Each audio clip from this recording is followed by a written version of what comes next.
मेरी मकान मालकिन पूरी तरह नशे में धुत थी। मैं उनको अपने कंधे का सहारा देकर उनके बेडरूम तक ले आया और उनको बेड पर लिटा दिया। इतना कहकर मैं वहाँ से जाने लगा। उन्होंने तुरंत मेरा हाथ पकड़ लिया और मुझे अपनी तरफ खींच लिया। वो बोली, बेटा तुम्हें तो पता ही है कि तुम्हारे अंकल कुछ सालों पहले मुझे छोड़कर चले गए थे। मुझे ये सब बहुत अजीब लग रहा था।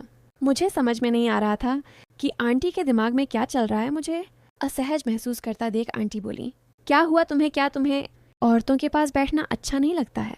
मैंने कहा, वो बात नहीं है आंटी, पर आप ऐसे अचानक मेरे पास आकर बैठ जाएंगे ये मैंने कभी सोचा नहीं था। आंटी बोली, कोई बात नहीं। अच्छा अब ये बताओ तुम्हारा नाम क्या है? मैंने कहा, आंटी जी मेरा नाम करण है। आंटी बोली, करण? सबकी ज़िंदगी में कुछ ना कुछ पहली बार ही होता है। और बात करते करते उन्होंने मेरा हाथ पकड़ लिया, पर मैं उन्हें कुछ बोल भी नहीं पा रहा था। आंटी बोली, करण तुम तो जानते ही हो ना कि मेरे पति मुझे 1 साल पहले ही छोड़कर चले गए थे और तब से मैं बिल्कुल अकेली हो चुकी हूँ। कुछ महीने बीतने के बाद उन्होंने मुझसे कहा कि क्योंकि मैं उन्हें कोई वारिस नहीं दे सकती, इसीलिए वो मुझे छोड़ कर दूसरी शादी, हमारी बेटी भी हमें वह सारे सुख दे सकती है जो एक बेटा दे सकता था। लेकिन उन्होंने मेरी कोई बात नहीं मानी और हम दोनों को छोड़कर चले गए थे। मैंने उनकी बेटी के बारे में कभी नहीं सुना था। मैंने उनसे पूछा, आंटी आप तो अपने घर में अकेली ही रहती हो, आपकी बेटी कहाँ है? आंटी बोली, वो पढ़ाई करने के लिए अमेरिका। मैंने उनसे कहा, कुछ नहीं आंटी, बहन की शादी सिर पर आ गई है, पर अभी तक उसके लिए दहेज की व्यवस्था नहीं हो पाई है। लड़के वालों ने दहेज में 25 लाख रुपये मांगे हैं, पर अभी तक हमने 10 लाख रुपए ही जुटा पाए हैं। रही है, मैंने कहा, आंटी मैं पैसों के लिए कोई भी काम करने के लिए तैयार हूँ। आंटी बोली, तुम मुझसे शादी कर लो, फिर मैं तुम्हें और तुम्हारे परिवार को कभी भी पैसों की कमी नहीं होने दूंगी। तुम हमेशा मेरे पास ही रहोगे। मैंने कहा, ऐसा नहीं हो सकता है आंटी। अगर मैं अपनी बहन की शादी में नहीं जाऊंगा तो उसकी शादी की कोई व्यवस्था नहीं हो पाएगी। मेरे पिता बहुत ही ज़्यादा बूढ़े हैं, वो इतना काम नहीं कर पाएंगे।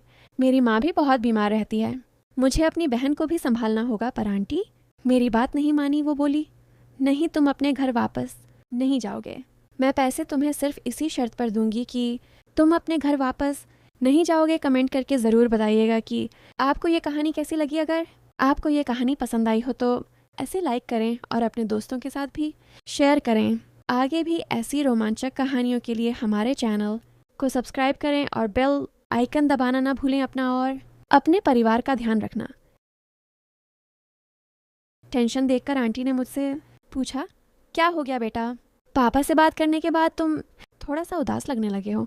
मैंने उनसे कहा, कुछ नहीं आंटी, बहन की शादी सिर पर आ गई है, पर अभी तक उसके लिए दहेज की व्यवस्था नहीं हो पाई है।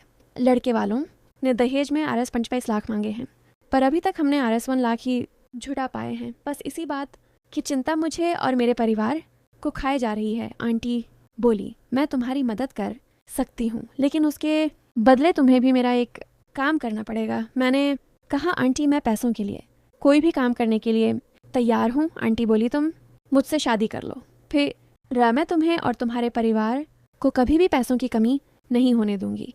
मैं उनकी बात सुनकर हैरान रह गया था।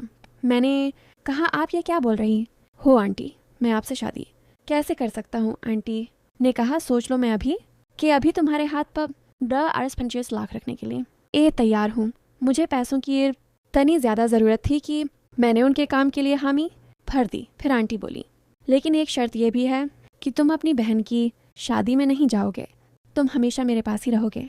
मैंने कहा, ऐसा नहीं हो सकता है आंटी। अगर मैं अपनी बहन की शादी में नहीं जाऊंगा तो उसकी शादी की कोई व्यवस्था नहीं हो पाएगी। मेरे पिता बहुत ही ज़्यादा बूढ़े हैं, वह इतना काम नहीं कर पाएंगे।